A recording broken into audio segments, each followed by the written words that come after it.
This is the hands-on review of Tactera for Daydream VR, brought to you by Daydream District and our sponsor of the month of November, Skybox.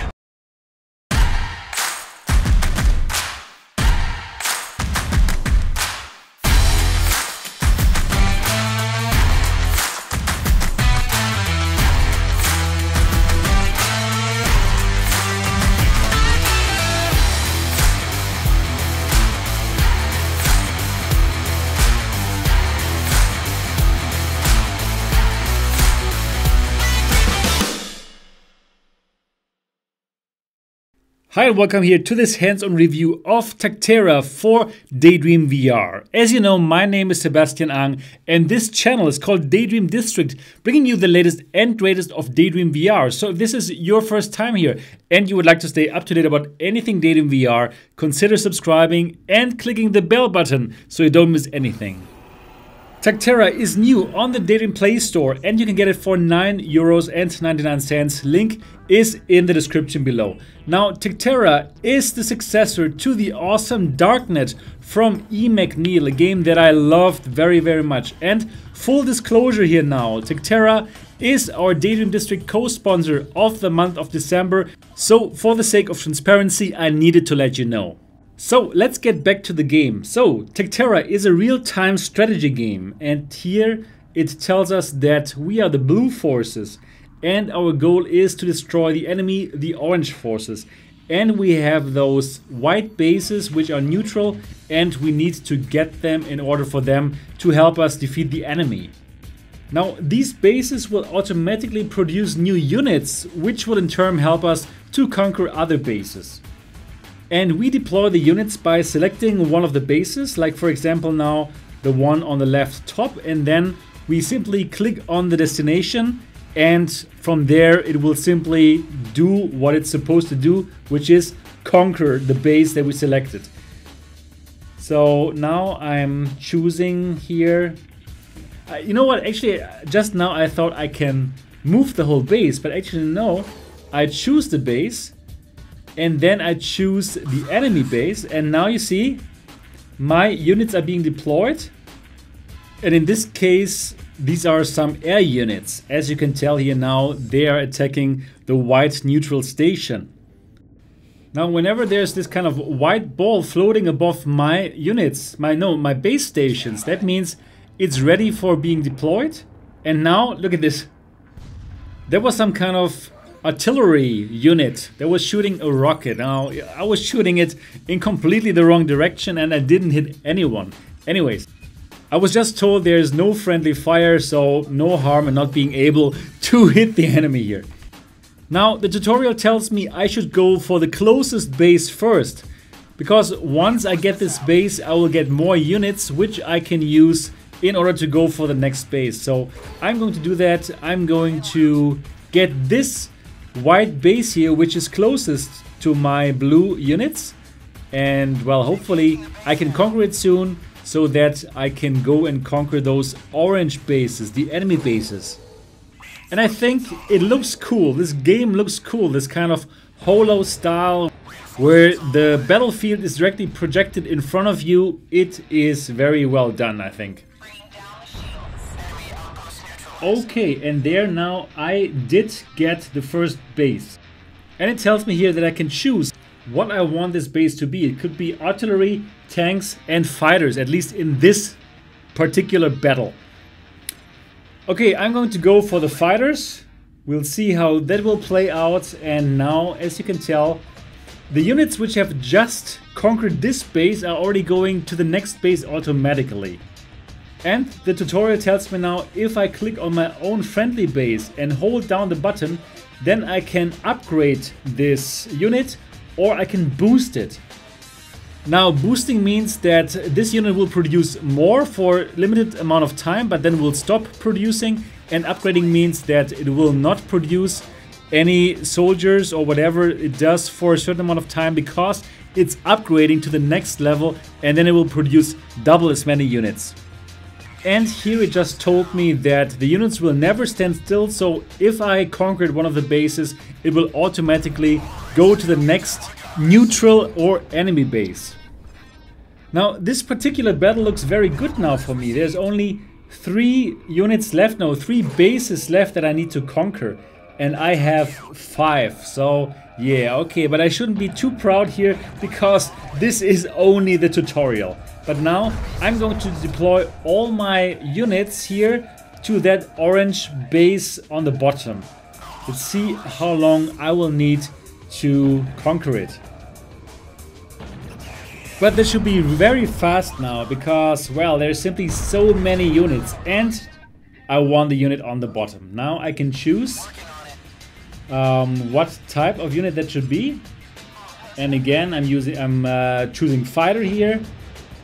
And oh, see, the enemy, he has conquered one of my units in the middle top, which is now orange. Anyways, now I got the right one. Okay, I believe this battle is over very, very soon.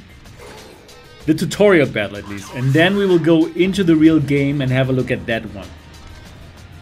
So McNeil, the developer of this game, he obviously is into strategy games. Darknet was so incredible, one of the 10 best games on Daydream VR, and now he came up with Tactera here. And the last base station, I'm putting all my units on that one, and well, should be over in the next few seconds then. As you know, I love it when games have good tutorials, and this one is a very thorough one. You will really understand how the battle works, and you're ready for the real thing. And I'm so ready now to dive into the real game. My units are awaiting orders, and I will order them now to attack this last orange base unit here. And here we start.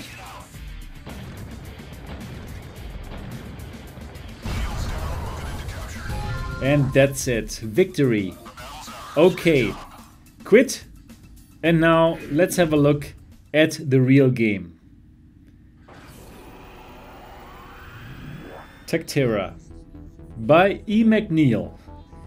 Okay. And okay, there's skirmish, multiplayer even.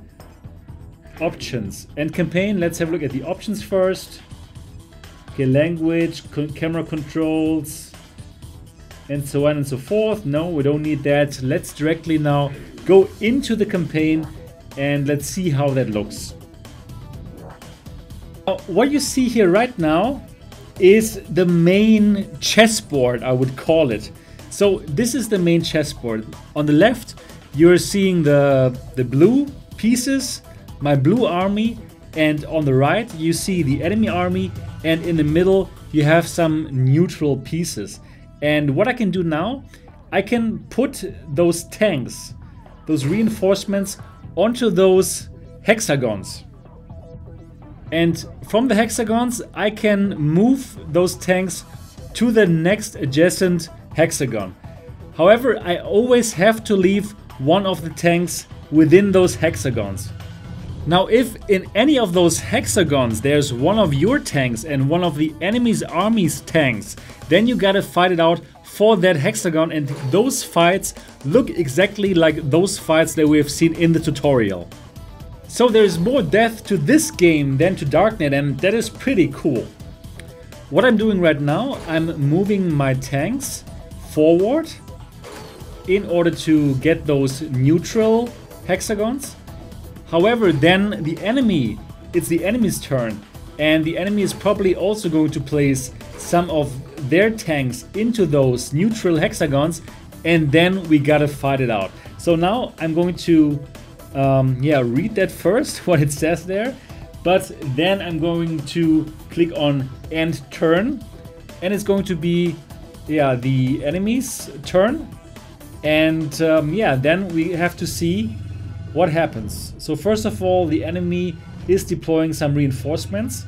So the number of reinforcements is determined by the number of hexagons that you own. And you can tell now the enemy is going into the neutral hexagons as well, into those where I already have my tanks. Now I have to choose one of the hexagons, and I'm going to personally command that battle, and the other battles are being fought out automatically. Now I can choose 3 unit types, and these 3 unit types will be used for this battle. So there's a lot of units that I can choose from, which is again very nice. So there's lots of tactics going on, and you can explore lots of interesting units here in this game. Alright, so I'm going to choose 3 different units. Those tanks, and then these kind of air units, and probably this artillery here. And then the battlefield is going to appear right in front of you, just like in the tutorial, but a bit different. We have this barrier now here in front of us in the middle of the battlefield, and here we have our 2 units, lots of neutral units, and 2 enemy units. So just as I was taught in the tutorial, I'm going for the nearest neutral base, and I'm going to conquer it. And then hopefully it will help us to get lots of more units, and then I'm going to go for the other 2 neutral units on top here. And yeah, hopefully we'll be faster than the enemy, and then beat them, so that in the real main game, this chessboard that you saw there before, I will win that hexagon and make it blue. Now I have just upgraded 2 of my units, since I like it to have double the power actually, even though you have to wait a bit for the units to be ready to be upgraded, but it's worth it in most of the cases, I would say. So only 1 neutral unit left here, and then I can start to attack the enemy. And the enemy is actually already attacking my bases here, as you can tell. But they won't be successful. Okay, I got all the neutral bases covered now. They're all blue now, and I'm going to attack the first orange one here on top. New and improved. So this unit here on the left, it just got upgraded. So upgrading works pretty fast. You don't have to wait so long, but then you will have bases which will produce double the units. Okay, just got another unit here. We don't have so many orange units left here. Nice. And now I'm going to attack the orange ones with these upgraded units, with these 2 upgraded units. Yes. Deploy. As you probably can tell already, this is a game that you can spend hours and hours in.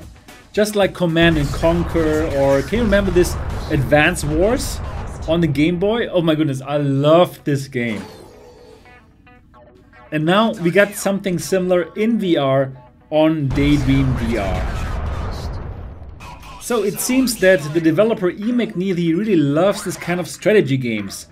And I'm sure he's going to watch this video, and I would love to interview you. I would really love to talk with you about Darknet, about Tactera, and about the 3rd game that you have coming up. So let's find a time and let's do an interview together. Would love to make that happen.